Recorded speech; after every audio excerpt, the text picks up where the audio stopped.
The second case on today's docket is Michael Sherwood Folsom versus the state of Florida. It's case number 24-320. Counsel for Mr. Folsom. Yes, Your Honor, I'm appearing on behalf of Mr. Folsom, and I will be reserving 5 minutes for you. Whenever you're ready, ma'am.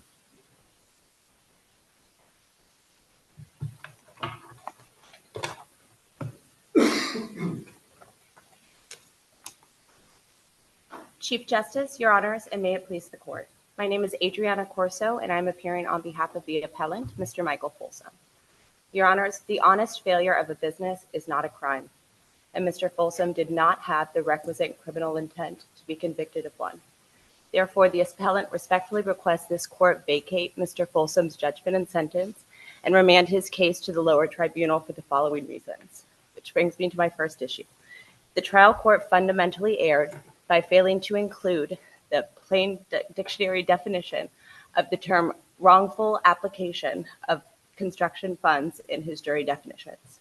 Your Honor, is there a definition for wrongful application of construction funds? Yes, Your Honor. The Second District Court of Appeal in Weber v. State in 1994 analyzed this issue in looking at the constitutionality of Florida Statute Section 713345.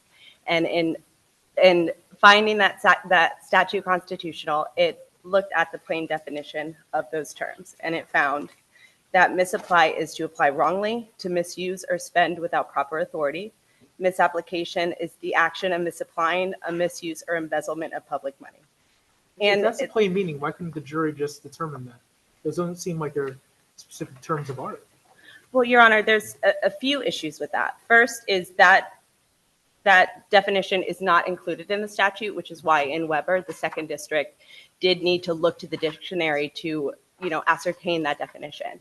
And in this case in particular, the trial court and the state attorney seemed to object any time Mr. Folsom's counsel attempted to, explain this definition of misapplication to jurors. This started as early as opening statement. And in terms of closing argument, when Mr. Folsom's trial counsel was explaining to jurors that the misapplication had to be a wrongful misapplication. I think what he was saying, and maybe you'll correct me if I'm wrong, but it seemed like contextually what trial counsel was arguing is that wrongful had to equal theft. Do you agree with that?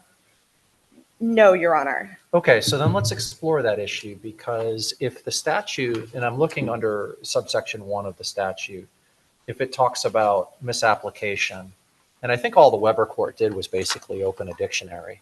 Yes, Like they basically just said, if you're misapplying something, you're doing it wrongfully. So if I'm looking at that statutory provision and it talks about how if an owner pays on a construction project, basically the way that I read it is that it says that the general contractor has to take that money and pay the subs. And that to use that money for another purpose, whether it be theft or whether it be another project, that in and of itself is the misapplication. Your Honor, respectfully, the Weber court found that using that money for a wrongful purpose was the misapplication. Isn't that a wrongful purpose? Isn't using it for anything other than paying the subs a wrongful purpose according to the statute? Well, the Weber court specifically addressed the issue of, for example, and this is, I will argue, is akin to Mr. Folsom's case, where the state could successfully prosecute a contractor who underestimates the cost of a building, applies all payments to the improvement, yet fails to pay certain subcontractors because of a shortfall. We believe the legislature did not contemplate such a result. Yeah, so in that particular example, which I found interesting, in that particular example, it cabins it to the one project at hand, correct? Correct. It seems like that trial counsel's argument and that your argument in front of us seems to expand that example to talk about other jobs. So what I'm struggling with is the notion that if I read that statute, it seems to me that the statute says that when you get a check from an owner to pay on a particular project, you take that money and you pay the subs. If there isn't enough money to pay the subs because, for example, you've underestimated the job, then so be it. That's not a crime. But if you take that money and pay for a meritorious other job, it seems to me that the statute suggests that you're misapplying, which of course would be wrong if you're misapplying it. And Your Honor, and that's where it here, when looking at this statute and keeping in mind that the constitutional prohibition for against imprisonment for debt, and understanding that this statute is intending to criminalize non-payment and the criminalization of non-payment, and what the Weber court was intending to do in looking at that definition is reading into it that criminal intent. And the reality of construction business is that when there is multiple jobs and there are overhead and that the money is getting paid to overhead, if there's not a wrongful taking of that money, if there is not unauthorized spending, if there is not some sort of theft, embezzlement. Let me, I mean, you're saying that misapplication of payment is a crime, how you're reading this, but Judge Traber just went through that whole scenario where it's misapplication of the funds that come from the contractor that go to the subcontractors. So the money's there, they're just a conduit, aren't they, to get the money to the people that have done the work? Correct, Your Honor. However, the money that's going through, when the money comes into a business and the business has expenses that the business is paying and the business has misjudged the overhead, as the Weber court has And I explained. think that's where I'm struggling with your argument, is I don't think that's what the statute says. I don't think that's what the legislature intended, is that someone can sit there and say, wow, I'm a pretty bad business person, but they hire all these people for a price. The owner gives the money to the contractor to pay the subs, but you go, well, I really just mismanaged everything and the funds have ended up everywhere else. So then all of these other small businesses find themselves in a bad position because the general contractor has decided to apply them to other jobs or mismanage the funds. I think isn't that what the intent of the legislature is, to say these funds get applied to that job? Arguably for a breach of contract claim, Your Honor, when we are looking at the criminal intent here, there has to be, and this is where the misapplication definition comes in, is that wrongful use of those funds. And I understand the concern of where this money is coming in and it's meant to be for this specific job. But this is where, in Mr. Folsom's case, and there's a slippery slope here, when we're looking at taking in money and then mismanaging that money for whatever the reason is, but if it's a business purpose, if it's a business expense, this isn't Mr. Folsom taking this money for his own personal use and paying his electricity bill or doing That's something. kind of to what that. the jury found, that's what he was doing. Your Honor, respectfully, no. Mr. Folsom was found not guilty on a scheme to defraud and in theft. So in actuality, the verdicts. Getting back, I'm sorry, I understand a person, firm, corporation who receives any payment on account of improving real property must apply such portion of any payment to the payment of all amounts then due and owing for services and labor which were performed on that improvement. Isn't that exactly what Judge Stargell is saying? That if you then decide, hey, I'm going to pay myself $1 million salary and I'm not going to pay my subcontractors, that's exactly the situation that the legislature intended to avoid or to criminalize by enacting this statute? Your Honor, and yes, for the offenders who misapplied those funds, which is why then the Weber case went on to continue to define misapplication. And that is where within that definition of misapplication, that the wrongful, that the embezzlement, that the taking, that the conversion comes into play, Your Honors, because otherwise it is just simply the statute. And this is why it was a facial constitutional challenge in the Weber case. And it was a challenge to the constitutionality of that statute because it was in violation of imprisonment for debt on its very Where do you draw the language. line at what is a suitable alternative to expend those funds? Your Honor, asking the state to put on evidence that these funds were wrongfully misappropriated, meaning, for example, there is a case, Netherly v. State. It was a Florida 2nd District Court of Appeal case from 2001. And it was a misappropriation of funds. They did not find the misappropriation not based on any intent element, but in the amount that they misappropriated, meaning that the amount that that they said they were due. See, However, Judge they Matheson's looked. Question though, okay, so your overhead is just extremely high. You've got the $1 million salary. You've got everything else going on. I'm not doing anything wrong there. You're welcome to pay yourself $1 million salary in our country. But how is it not misapplication if the funds come down to pay that contractor, which the statute requires those funds to go to pay all of this other bloated expenses, or maybe there's overruns from your prior jobs that you feel I got to take care of those? Where do you draw the line and what is allowed? Well, Your Honor, and that's where we get to what is an authorized business expense and what isn't. And that's where for in the Netherly case, this is use company funds to pay personal expenses, including their home mortgage payments and utility bills. That As was long as it's found. business is okay. Your Honor, with all due respect, yes, because that is a decision, that is an overhead of the business, that is money that is coming in, that could be a breach of contract, that is something, and the facts of Mr. Folsom's case simply do not, establish that sort When of we get into wrongful when we get taking. into the facts, I think it's a little bit different. I think you were on the law as it related to being fundamental error. I mean, if we get to the facts, really all a reasonable juror would have to do is believe Mr. Wilkes's testimony.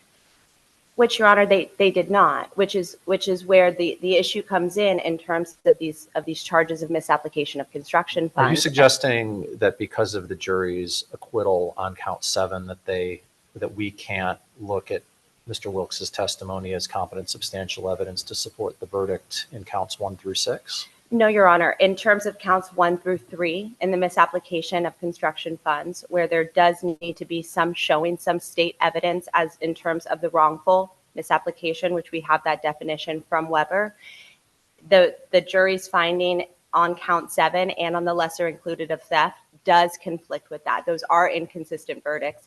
But they're not legally inconsistent verdicts, right? Like, I mean, there's a whole line of case law that talks about the difference between truly inconsistent verdicts. A verdict on count 1, which is murder with a firearm, and count 2, which you didn't have a firearm.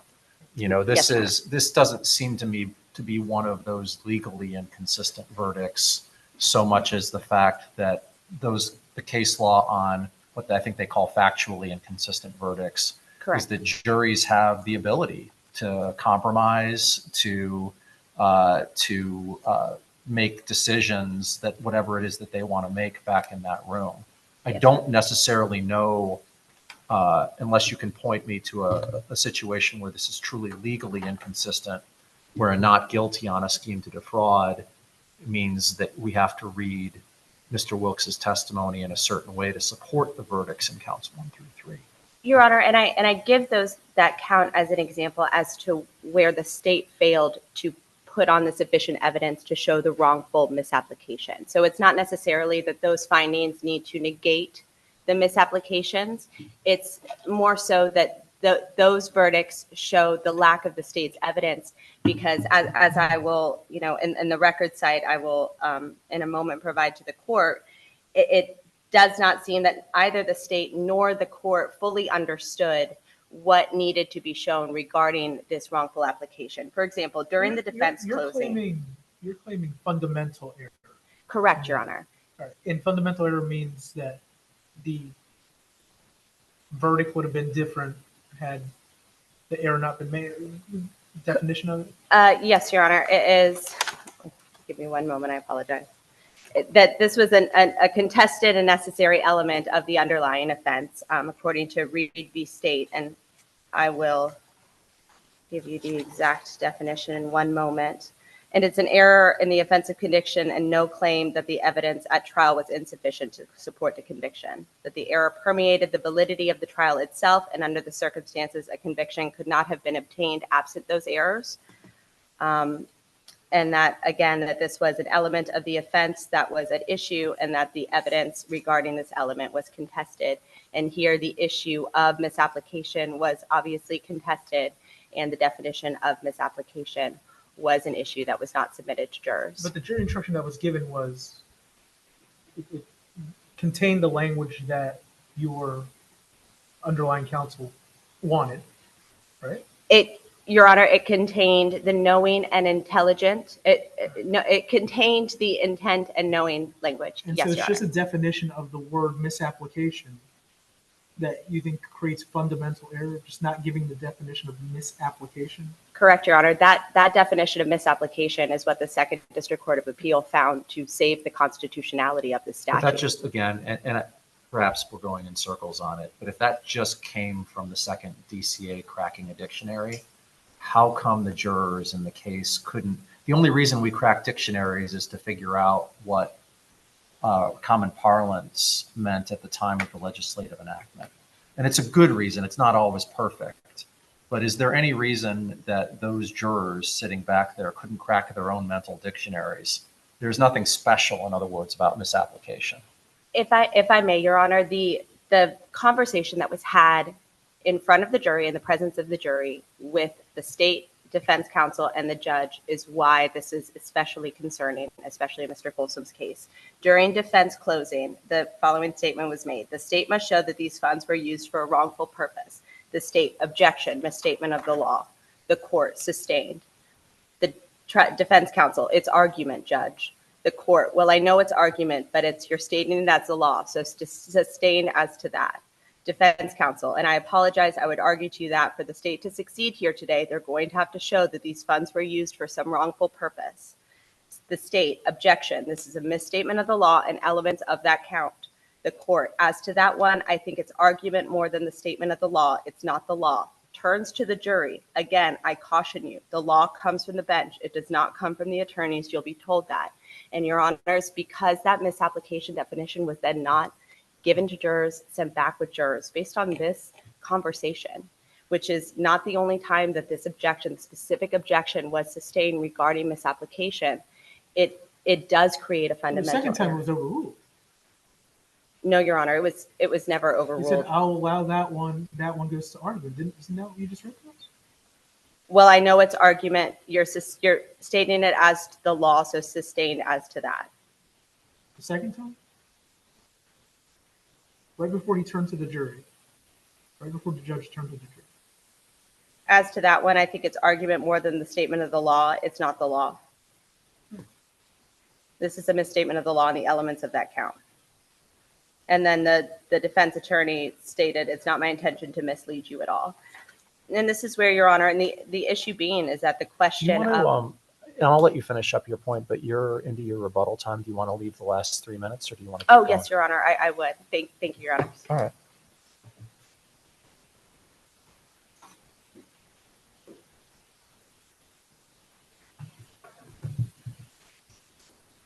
Good morning, Your Honors. William Shellhart, Office of the Attorney General, appearing on behalf of the state of Florida, the appellee in this case. Just as a procedural matter, I think everyone agrees that the issue one, the allegedly improper jury instruction, was not raised below. So this court's purview is limited to fundamental error. However, as I pointed out in my brief, even fundamental error can be waived. So again, the state would argue that this is not error, let alone fundamental error. However, even if it was, it would be the state's position that defense counsel, by affirmatively accepting this flawed jury instruction, has waived any fundamental error argument on appeal that appellant is trying to raise here.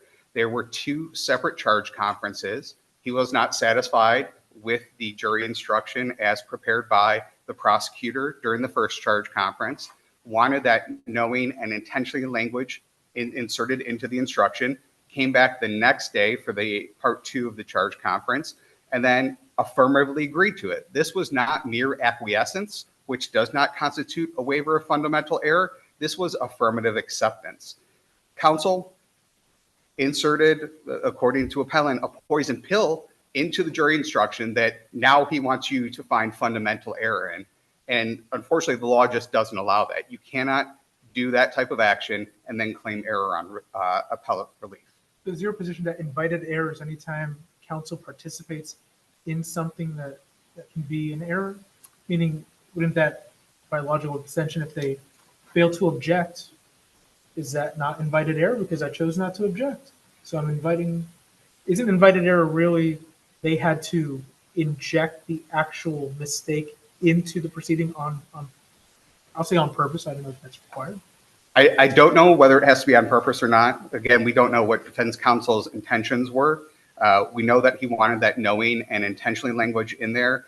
His closing argument, the main thrust of his theory of defense was that Mr. Folsom did not know or did not intend for the actions that occurred. He blamed everything on Mr. Wilkes. So that was his main theory of defense. So he got what he wanted there. And then the second prong was perhaps this wrongful purpose misapplication defense. I think that there is a line, and again, it may not be a clear line as to what actions by defense counsel cross that line into invited error that precludes fundamental error on review, and that's why we have appellate courts.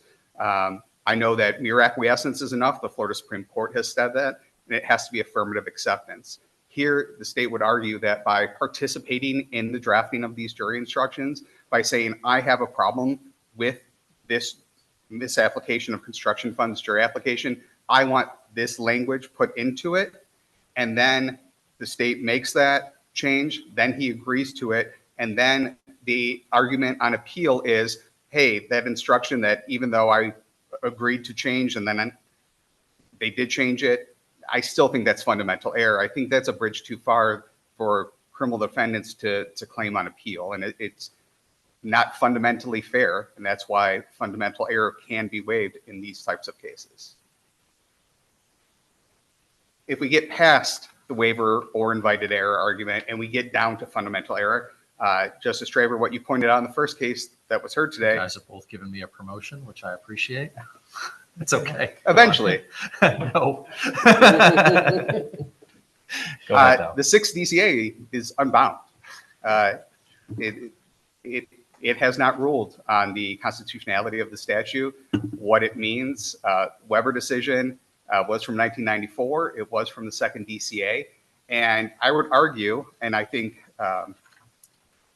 Judge Madrigal pointed it out, that the language in the statute contains a definition of misapplication. If you look at it, a person, firm, or corporation, or an agent, officer, employee thereof, who receives any payment on account of improving real property. So the general contractor receiving funds for the improvement of real property must apply. So it's got the apply in there. Such portion of any payment to the payment of all amounts then due and owing for services.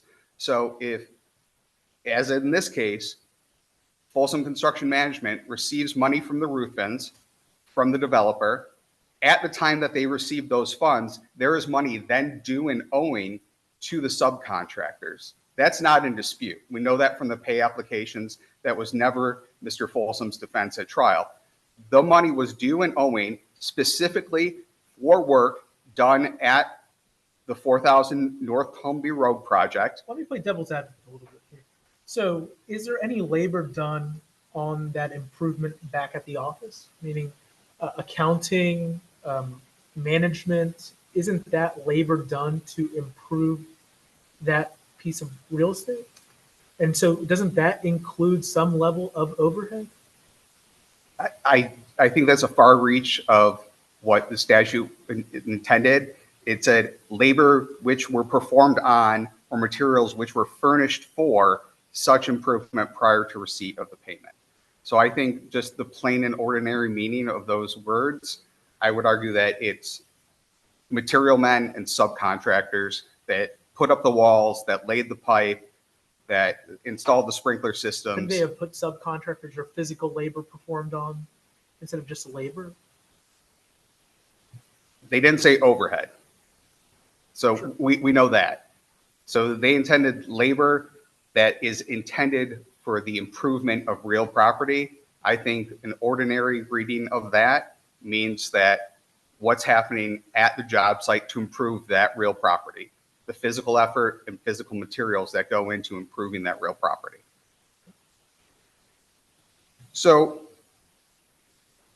again, I don't think the 2nd DCA needed to go into the either Black's Law Dictionary or Webster's dictionary definition of what misapply or misapplication was.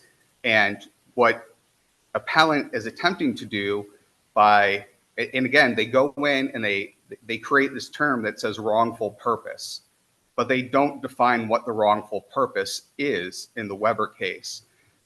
I would argue that taking money, as FCM did, that is intended to pay off the subs, because we know that from the pay application. Give us $1 million, Ruthvens, so we can pay our subs the $900,000 that they're owed, and then not use that money to pay off the subs, but instead Alaska Properties, Four Wheelers, Vehicle Improvement Systems, Weiss Mercedes. That's the wrongful purpose. It doesn't necessarily need to be theft or conversion. The wrongful purpose, as discussed in Weber, could be the purpose other than what the funds were intended for. Those funds were specifically intended to pay off that labor, that material. Is there a difference between wrongful purpose and wrongful misapplication? I don't think there is. Well, I think wrongful misapplication it's kind of repetitive. I think a misapplication is necessarily wrongful. You're misapplying something. You can't wrongfully apply something. I think it's redundant. So I think the wrongful purpose is it went for something other than what it was intended for. The definition that appellant wants this court to use is more akin to wrongful misappropriation. And it's not misappropriation, it's misapplication. Taking a specific pot of money that's intended for these subs. And yes, they're saying it's valid business expenses. He's going to expand the business to Alaska. It's his wife's entity and she owns 100% of the shares, but we're doing that. We need four-wheelers up there and we need yacht club memberships. And my wife needs a Mercedes and she was employed by me because she did my travel. Again, I don't think we need to get into the weeds as to whether those were legitimate business expenses, whether the funds. It seemed like the very best argument that trial counsel could make given the circumstances. But again, going back to the panel's questions for your colleague, it doesn't seem that that's what the statute requires. In other words, it doesn't seem that when we talk about purpose of it, it seems to me that the statute says that if you get a check for $1 million on project X, that money goes to project X. And if some of that goes to overhead, so be it. I mean, the subcontractors had to get there somehow. Yes. But if you give it to project Y, Z, or flight of fancy A, B, or C, then maybe you've got some problems. And I think perhaps that's what the legislature was trying to prevent by crafting the statute. Is sort of like a pyramid scheme where you're getting paid on some jobs to keep it going on the other jobs. They wanted to make sure that the people that did the work on the project, who supplied the material, who supplied the labor, that they were taken care of if there was a check that went specifically for those purposes. And that's what we have here. And again, the situation here, we don't know what the situation was in Weber. We don't have a big factual development. We don't know if that was a $25,000 deposit that Mr. Weber received, and then he contracted with subs to do the framing, and by the time that he got the bill from the subs, that $25,000 deposit was already gone. We don't know.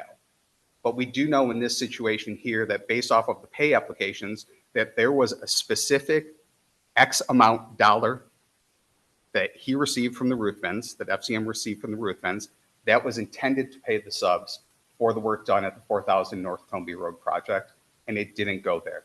It went to other purposes. You spent some time here talking about Mercedes and Alaska and all this. The extra $100,000, do you have a problem with that going to any of those things? If there's $900,000 that's dedicated to the subs, do you care how the other $100,000 gets spent in his business? No, I don't think the statute does either. I think as long as the subs are made full, then bad businessman or not, he can decide he received a certain amount of profit for being the general contractor on this. Whatever he decides to do with that profit, whether it's reinvest in the business, whether to take it as a share, as an ownership share, or to employ his wife, that's fine, as long as the subs got taken care of. The misapplication comes then from the 900,000 that was clearly intended to go for one purpose and used for any other purpose, even if it was a pickup truck instead of a Mercedes, even if it was another project in Orlando versus Alaska. I mean, those are very bombastic ideas and probably played well to the jury, but it really doesn't matter to you what the other purpose was.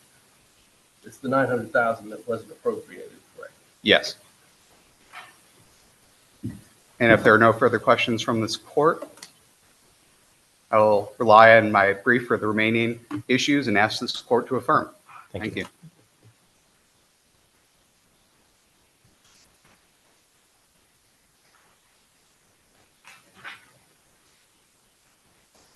I'd like to ask you to address what we just talked about with that, the scenario with the million, the 900,000, and what's happening with the extra funds versus the 900,000, and why that, in your mind, doesn't matter, that he could go into that 900,000 and pay other business expenses. Just identify again how that relates to the statute. Yes, Your Honor, and may it please the court. Again, because the issue of whether funds are misapplied comes down to whether they're wrongfully misapplied. And in looking at that definition, there needs to be a criminal intent element involved. Otherwise, it violates Florida Constitution Statute 1, Section 11.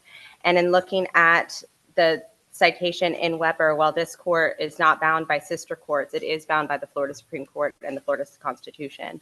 And the Florida Supreme Court in Weber cited Livingston v. State in finding that the willful misapplication and looking at the definition made an offense by the statute means a misapplication for the use, benefit, or gain of the party charged or of some company or person other than the bank. Therefore, to constitute the offense of willful misapplication, there must be a conversion by the defendant to his or her own use or the use of someone else of the money and funds of the bank by the party charged.